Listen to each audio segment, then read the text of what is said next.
Well, now, hi there, American government students. Mr. Musak here, and taking a few minutes. Thank you for joining me for a few minutes to maybe look at what might be the most important piece of paper we look at in our country. That being our U.S. Constitution. Now, we're going to start talking about what a constitution is. Now, first off, look at the definition I have on the screen here is a basic set of principal laws that state the powers and duties of government. Blah, blah, blah, blah, blah. I kind of disagree with this. First off, a constitution is not a law. If you look at that document, the Constitution, there are no laws in that document. Instead, think of it more as a frame, okay? The document essentially sets out, here is what our government will look like. Here is what the structure is. Here's how it's going to work. It's a set of guidelines to show, listen, here's how the government has to be. And it's the rules for how the government needs to work. If it would be equated to a law, essentially it's a law for the government to how they're going to do things.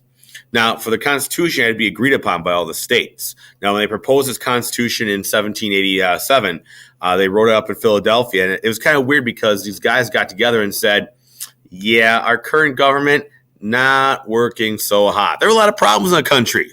I mean, we fought this big revolution. We had this Articles of Confederation, which, if you remember from 8th grade history or APUSH, if you were in that class, was all about, a lot of power to the state, zero power to the federal government. And the country was in shambles. The country was almost flipping bankrupt.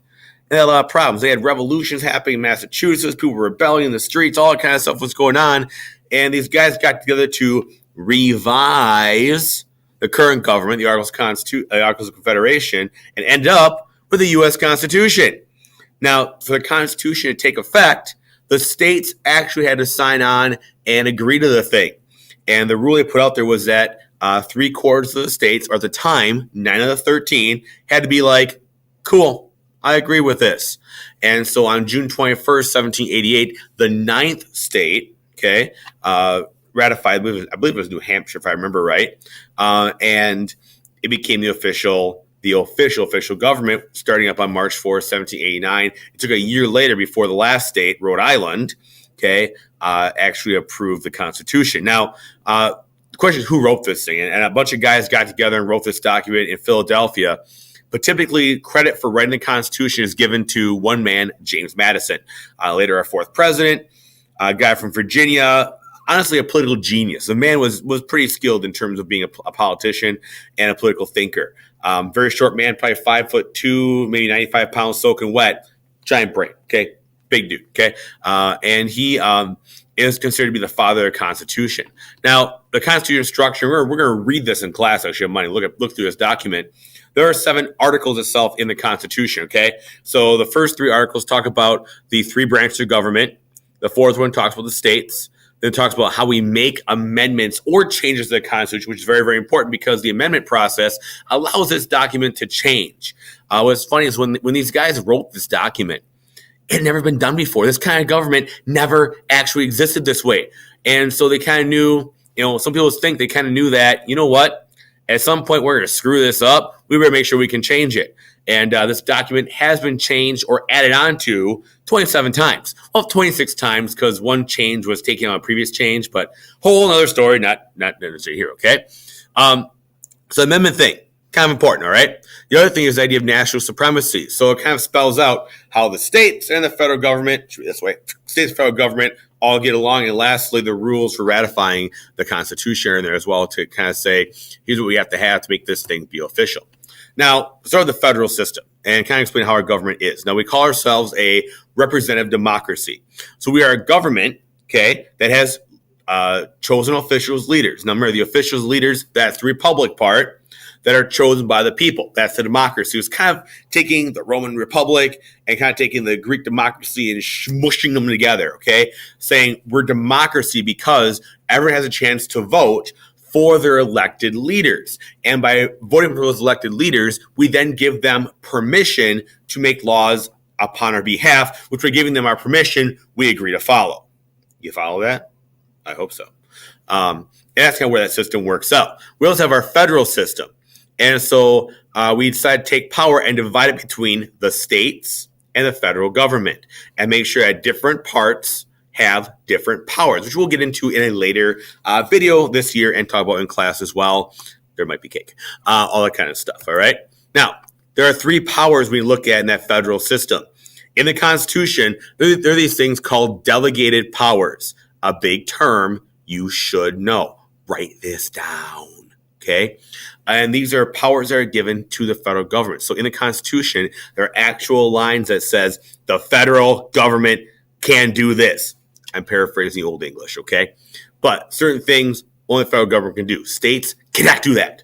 Things like coining money, declaring war, making treaties with other countries. Those kind of things are written in the Constitution that only the federal government can do. Got it? Cool. You also have concurrent powers. So there are certain things that both states and the federal government can share. So those things might be not coining money. Only the federal government do that. Making taxes. Okay, we pay state tax, you pay federal tax. Having a police force, you have the FBI, you have state troopers, all those kind of things. And those kind of deals are concurrent powers, things that both states and federal governments can do. Lastly, our reserve powers. Certain things are not in the Constitution, are only given to the states. If it's not in the Constitution, technically, it is only able to be regulated by the states. My favorite example of this, ladies and gentlemen, is public schools. Going to school here, going to school in Minnesota or Illinois or California, very different regulations and requirements. The attendance is different. The length of the year is different. The day they start is different. Their graduation requirements, different. Okay, and so certain things are only kept by the states and the citizens. Now we do have our three branches of government: executive, legislative, judicial. We'll get into that later on, more detail. Okay, that are set up in our Constitution, and the reason they're set up for this is for separation of powers. We want to make sure we don't have a tyranny or a dictatorship. So the idea is that each of those three branches have powers to balance each other out. And we're going to go through more of this in class and more of the specifics on in class, but make sure that no one branch or one person gets too powerful. So the president can't take over and be a dictator, all that kind of stuff is why it makes it happen. And these checks and balances were created by the framers to make sure we don't have a king or a tyrant or a dictator. It's set there for a reason. And people were very, very wary of this Constitution. People weren't sure we should have a Constitution. They were like, oh my God, Constitutions are bad, all that kind of stuff. Okay, crazy stuff, right? And James Madison wrote a series of papers called the Federalist Papers that are printed in a New York newspaper to encourage people to vote yes on the Constitution. And a very famous one you'll probably have to read at some point in your educational career if you go to post-secondary school is called Federalist 51. And in that document, which I'm not going to make you guys read because it's long and whatever, I'll summarize it for you real quick here. He basically said, this document is good because we have checks and balances. And people were scared about, government changing all kind of stuff and powers to whoever gets power. He said, we're going to be fine because of these checks and balances. No, we're not going to have a king. We're not going to have a tyrant. So here are our three branches of government, ladies and gentlemen. The president in charge of the executive branch, the Congress is legislative, and the courts are judicial. And there are these different things back and forth between each group that make sure they can keep everybody balanced out. We'll go through this in a lot more detail later on, ladies and gentlemen. We'll kind of explain it more detail later on. But there are different ways they can do it. So, for example, with Congress, they obviously if they get to pass laws, the president can veto it as a check. The Congress check the president if he gets out of line by impeaching him. They can also override a veto if they want to. The president has the power to appoint judges, like we just saw with Justice Neil Gorsuch, and to pardon criminals. They can say, hey, if the courts put somebody in prison, the president could say, nope, free, okay, or get rid of that kind of stuff. Well, the courts, as we're seeing the debates right now, can also declare a presidential act unconstitutional. So any executive orders that have been issued can go to the court and be like, yep, no go. And we're seeing that right now with the whole travel restrictions, extreme vetting situation. Congress also has to approve those federal judges. And we'll see with Neil Gorsuch right now, where the Senate's going to have a debate about whether or not he should be a Supreme Court justice. And the courts can obviously declare laws unconstitutional. We'll talk more about that later on as we get through here. But those are some of the ways that we have in terms of each branch. Okay, each branch also has their own job.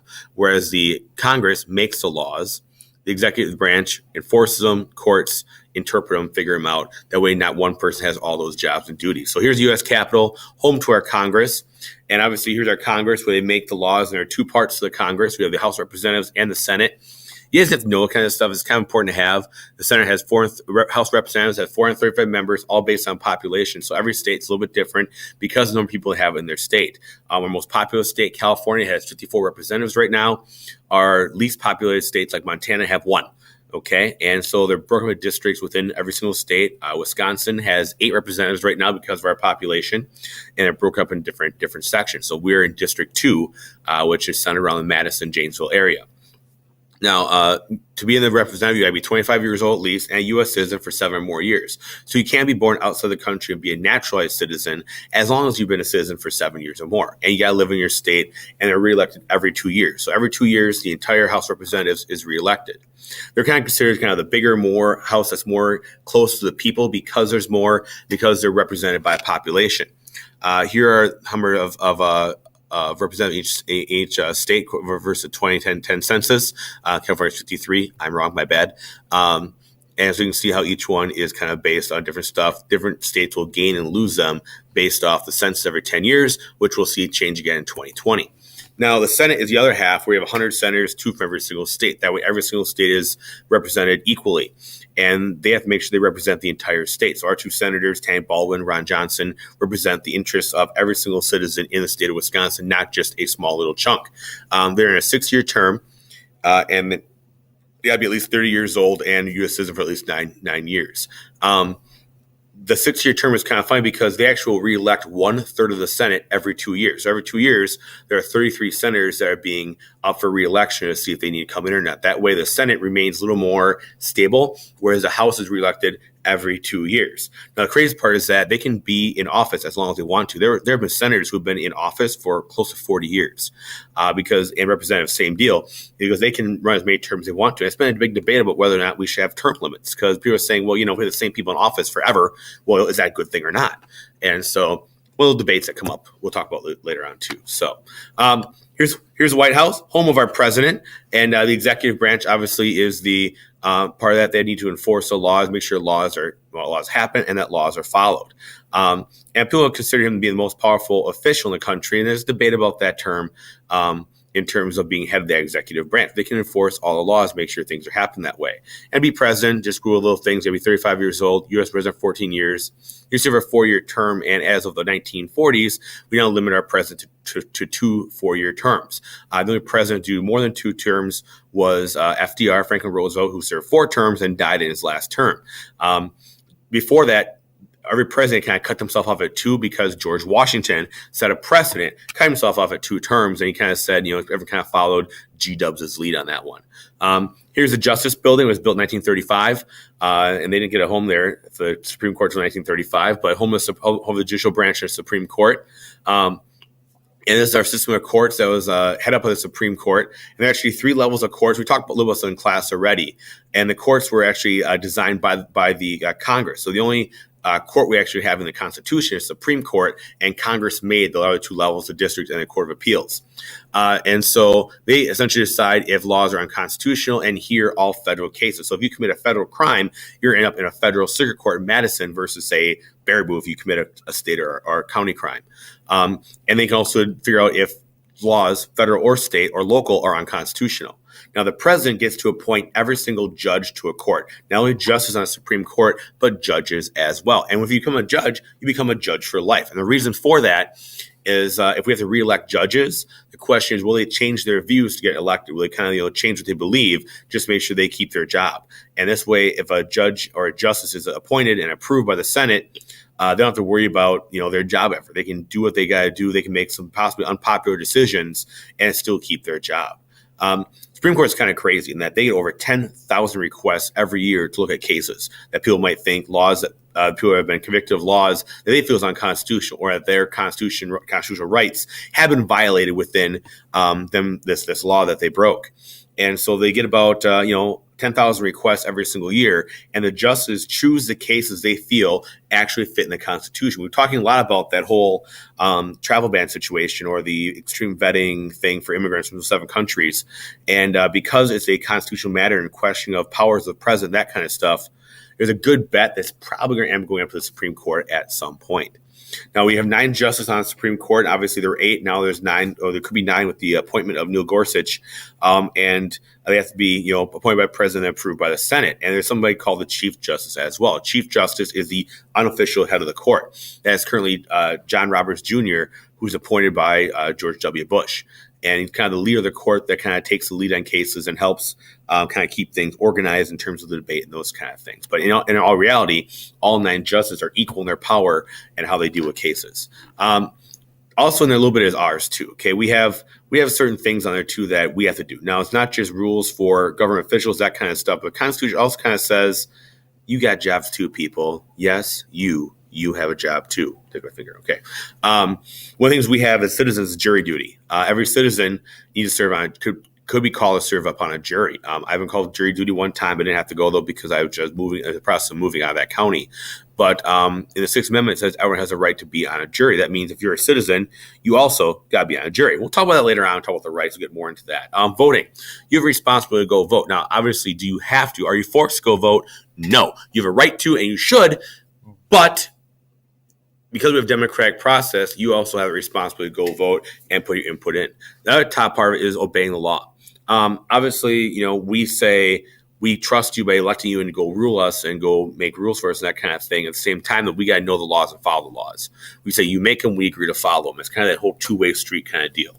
And top it off, they talk about things about helping your community, being that kind of stuff, respecting your authority, and protecting the nation in time of danger in terms of serving military, whatever it might be. Agree, disagree, that kind of stuff too. We'll talk about responsibilities later on. Thank you for following along, listening, ladies and gentlemen. I appreciate it. We're going to talk about this more in class. You guys are awesome. If you've got any questions, you let me know. Thank you very much. Moosack out.